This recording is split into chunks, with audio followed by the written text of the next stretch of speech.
सबसे पहले तमाम दोस्तों को अस्सलाम वालेकुम।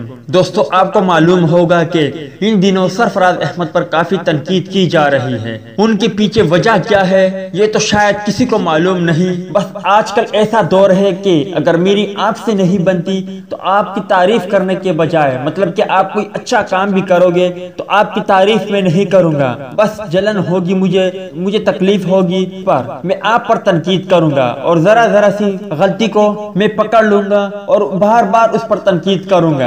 ऐसा ही कुछ सरफराज अहमद के साथ भी हो रहा है, मगर इस बार भी सरफराज अहमद ने ऐसा शानदार जवाब दिया कि एक लम्हे के लिए आपके आंखों में भी आंसू आ जाएंगे और आप भी कहोगे कि प्लीज अब तो जान छोड़ दो सरफराज अहमद की। वीडियो में मजीद आगे बढ़ेंगे, मगर तफसीलात की तरफ बढ़ने से पहले इस वीडियो को लाइक करें और कमेंट सेक्शन में आप भाई मुझे इतना जरूर बता दे कि क्या जो सरफराज अहमद पर बार बार तनकीद की जा रही है ये आपकी नजर में जायज है या नहीं। इस हवाले से कमेंट सेक्शन आपके कमेंट्स का मुंतजर रहेगा। कौमी क्रिकेट टीम के खिलाड़ी सरफराज अहमद ने खुद पर तनकीद करने वालों को एक बार फिर शेर सुनाकर जवाब दे दिया। माइक्रो ब्लॉगिंग वेबसाइट ट्विटर पर स्पोर्ट एंकर याह्या हुसैनी ने कहा है कि विकेट कीपर सरफराज अहमद ने गुज़िश्ता साल T20 वर्ल्ड कप में सिंध की कप्तानी छोड़ी। वो फिर कप्तान इतलात आए वो मैनचेस्टर में तीसरा T20 खेलने में भी तहफ़्फ़ुज़ात रखते थे।